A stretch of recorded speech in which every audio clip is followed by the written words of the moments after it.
Hi, what's happening, y'all? It's your boy Rico from Street Scores, and there's a big update today, man. The Commanders have set up several interviews with potential offensive coordinators. We're going to dive into the most notable ones. We're going to dive into the history of some of these guys and which ones will be the best candidates. And I definitely want to dive into Darrell Bevell because he's probably the most polarizing name that came out between last night and this morning. So I definitely want to dive into what he's done throughout his career, especially what he's done with the Miami Dolphins this past season. Also, just to let you know, Pat Shurmur, already did a video on him. He's officially interviewing for the offensive coordinator job today.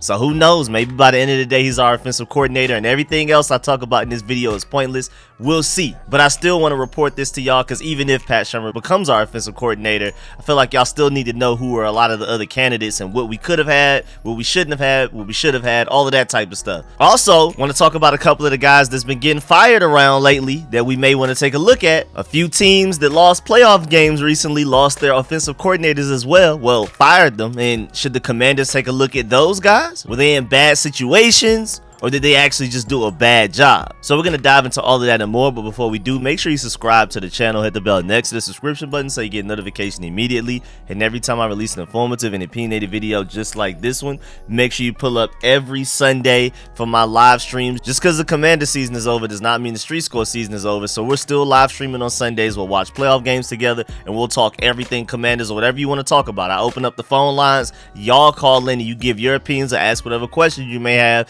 And of course, stay tuned for all of the content, draft, free agency, mock drafts, film sessions, all of that. And without further ado, let's get it.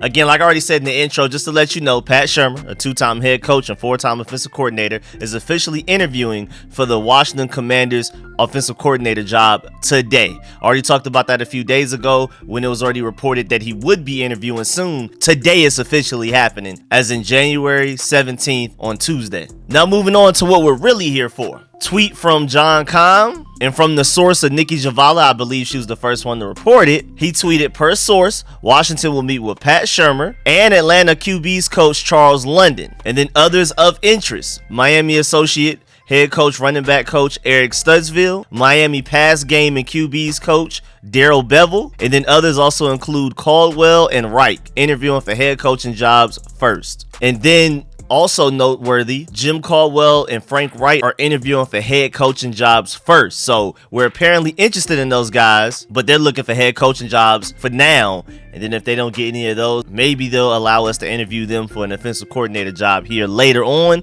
But that'll be way later down the line, and we may already hire an offensive coordinator by then. But again, I just want to give y'all all of the names that we're interested in at the very least. Even if they don't ever come in for an interview, I just want y'all to have a good picture of who Rivera and Martin Mayhew feel like are at least good candidates. One thing I'm really happy about, though, is that it's not just a bunch of old veteran guys that, you know, the typical guy that we expected Ron Rivera to get. I still feel like he's probably going to lean that way, but at least they're interested in potentially interviewing a lot of young, more innovative, smart guys that's going to open up a really electric and explosive offense. And we're going to dive into one of those guys. Even though Darrell Bevell is not one of those younger guys, he did help produce a very explosive offense for the Dolphins this season. But again, most notably, a lot of young guys in there, some guys like in their 30s and 40s, because that's what I want. I want like a young up-and-comer, like the new smart, genius, offensive-minded type of guy, like a Sean McVay, like a Kyle Shannahan, like a Kevin O'Connell.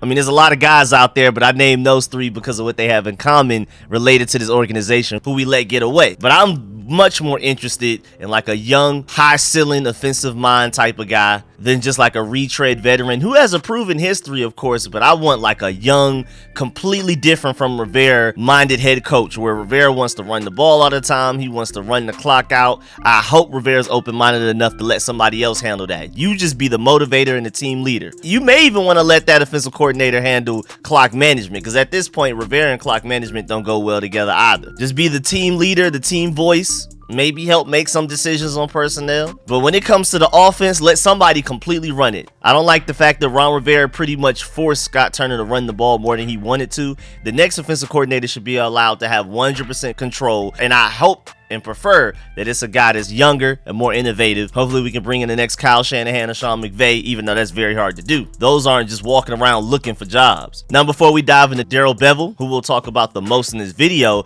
I wanted to talk about Atlanta's QB coach Charles London and where he comes from. Again, he's part of the interview list, not the interest list. Him and Pat Shurmur are officially coming in for interviews. He will also be meeting with the Tennessee Titans for the open offensive coordinator job as well. But London has never been an offensive coordinator during his 18 years of coaching in college and the NFL. He had also never held the position of QB's coach until the new Falcons head coach Arthur Smith hired him for that role in 2021. So this is very new. London has spent most of his playing and coaching career dealing with running backs. He was a running backs coach at Duke University and also started coaching there as a graduate assistant in 2004. And shouts out to Scott Jennings from Hogs Haven for putting this information together. He was a running back in college at Duke University and also started coaching there as a graduate assistant in 2004. He has been a running back coach for Duke, Penn State, the Houston Texans, and the Chicago Bears most recently. But then again, he went to the Falcons in 2021 to become their QB's coach, which is the first time he's done anything not involving running back. So that's really interesting, man. Maybe Arthur Smith saw something and was like, man, this is not your calling. You should switch to QB's coach. And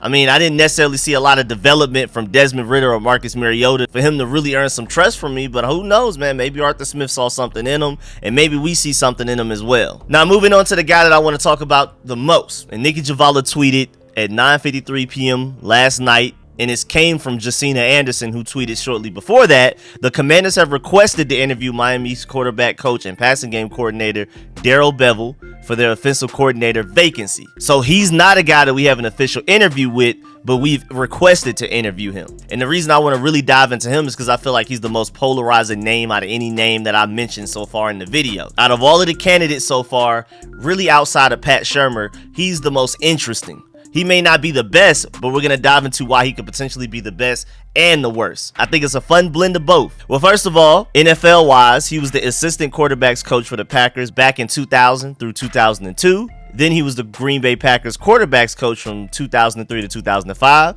Then the Vikings offensive coordinator from 2006 to 2010.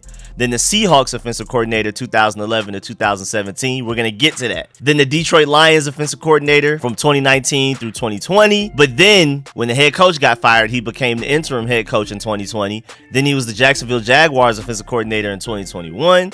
Then the Jacksonville Jaguars interim head coach after Urban Meyer got fired in 2021. And then this year, he was the Miami Dolphins quarterbacks coach and passing game coordinator. Notice those two things, quarterbacks coach and passing game coordinator. That's why this is fun. Because honestly, he played a major role and may even get most of the credit for unlocking Tua in the Miami Dolphins. Remember, they had the most explosive offense in the NFL in this 2022 season. The most pass-happy, but also very successful passing game in the NFL. So as far as Tua, and we're even going to talk about Skylar Thompson a little bit later, as far as Tua goes, I mean, if you're talking about QB development, you could probably put a check there.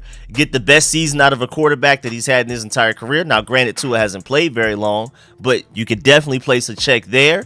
But also think Terry and Jahan, man. Think Terry McLaurin, Jahan Dotson, and maybe even Curtis Samuel. Because that boy Darrell Bevell was doing some amazing things with Tyreek Hill and Jalen Waddle this year. Now, granted, of course, the head coach Mike McDaniel is an offensive-minded guy, and he deserves a lot of credit as well. But Darrell Bevell also has something to do with this, and again, depending on who you talk to, may actually give him the most credit for a lot of the stuff we're about to talk about. Let's start with the fact that Tyreek Hill and Jalen Waddle combined for 1,916 yards through 9 games, the most by a teammate duo through 9 games in the Super Bowl era. Also, at the end of the season, Tyreek Hill with 1,710 yards and Jalen Waddle with 1,356 yards. They became just the 4th tandem in NFL history to top 3,000 receiving yards in the same season with 3,066 total. Only Herman Moore plus Brett Perryman and Torrey Holt with Isaac Bruce have had more in NFL history. Now, granted, we did play an extra game this season, but at the same time, Tua missed some games. And even with Tua gone, Tyreek Hill and Jalen Waddle still had great games. So I say all of that to say, imagine Terry McLaurin being 2nd in receiving yards and Jahan Dotson being 7th in receiving yards. You would assume, especially with the defense that we have and the run game that we have, and hopefully Sam Howell is the one that's throwing them the ball and he's balling out.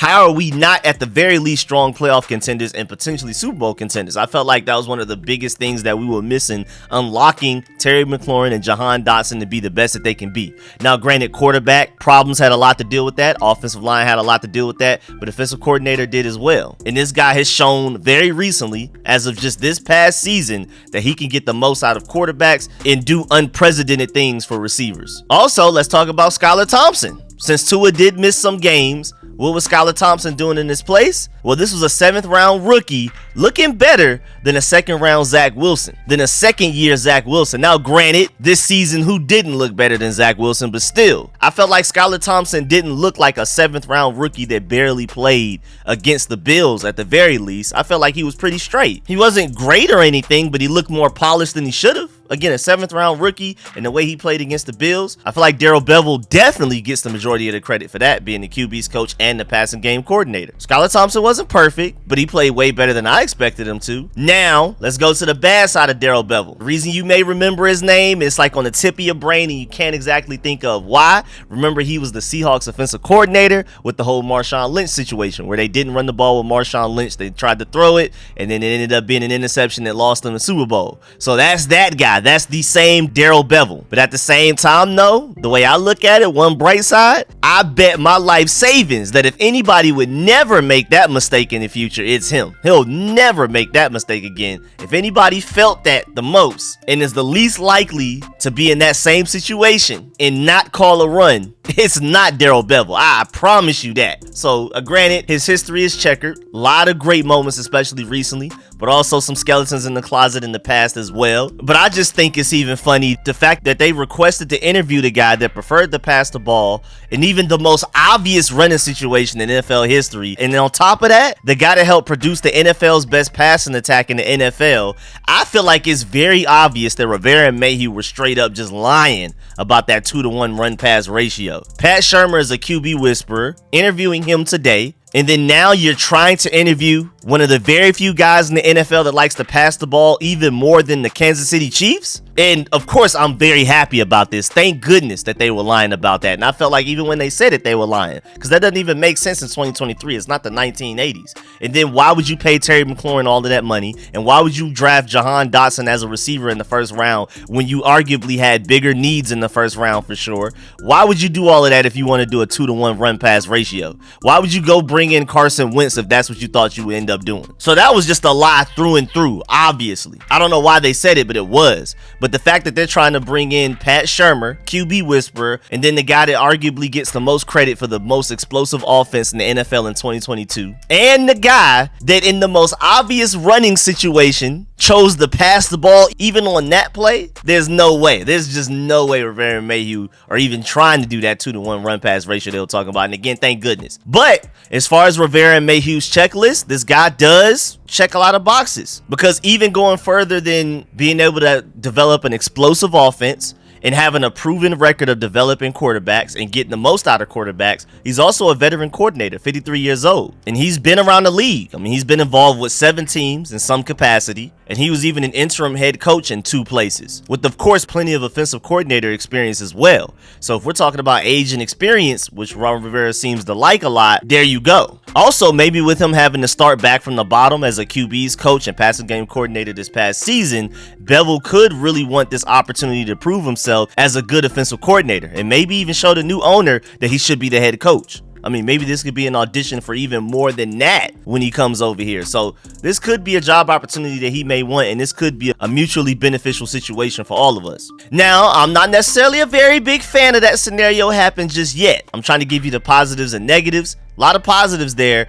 but at the same time, who knows? See how he develops Sam Howell and see if he takes our offense to being top 5 in the NFL, and then you've earned my trust. But I just wanted to give you the reasons why he's a polarizing figure and a really interesting idea. I'm not necessarily saying he's a great idea, but he's very interesting with how he got Tua to play, even Skylar Thompson to play, and what he got out of Tyreek Hill and Jalen Waddle, where people were trying to figure out how you can even make basically the same receiver both have success. He figured it out. Moving on, just a couple of the names that's notable, especially guys that got fired. The Bucs ended up firing offensive coordinator Byron Leftwich, and that's really interesting because he is a DC native. And again, a guy guy with a lot of experience and a lot of positive things in his history. But another guy where, I mean, you're going to have some people that would love to get him, and you're going to have some people that want to stay as far away from him as possible. But again, he's a DC native. And it's really interesting, too, because it's reported that the team had plans to fire Leftwich since their bye week mid-season, but Todd Bowles decided to keep him at the time anyway. And now after that game against the Cowboys, even though Tom Brady was trash, they were like, oh yeah, you got to go. Don't forget, Cliff Kingsbury was fired as well. If you want to take a try at him, I mean, he's fallen from grace, going from college head coach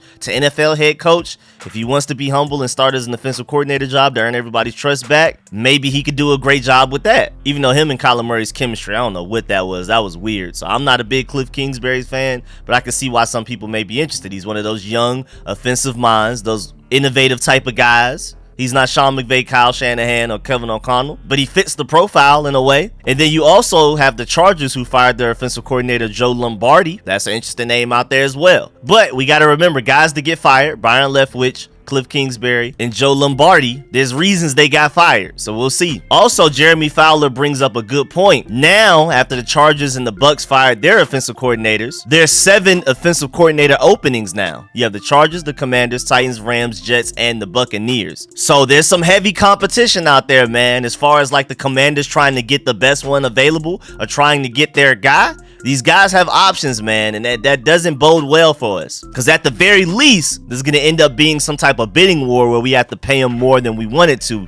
at the very least, if we even get the guy. I mean, because if you're an offensive coordinator out there looking for a job, you have the Commanders with the most chaotic situation in the NFL as far as owners, head coach, front office, team president. You have no idea who's going to be here 2024 at all. Absolutely none. And then you have offensive coordinator openings like working with Sean McVay. I mean, once you shake his hand, you're pretty much almost guaranteed to get a job somewhere else. You have the Titans with a lot of young talent. I mean, Derrick Henry, who wouldn't want to be the offensive coordinator for Derrick Henry? And then you have some potential there with Malik Willis and whatever you want to do with that. And then the Jets, I mean, the defense is so great that if you just come and do the bare minimum on offense, y'all are going to win a lot of games. That's going to make you look good. The Patriots, I mean, I just feel like if you can get any opportunity to soak up knowledge from Bill Belichick that you can, especially as an offensive coordinator title, I think that would be a good idea. Even though it does look like he's losing a little bit, I mean, to be able to shake hands with that guy and talk to him constantly and take whatever you can from him, get those gems from him,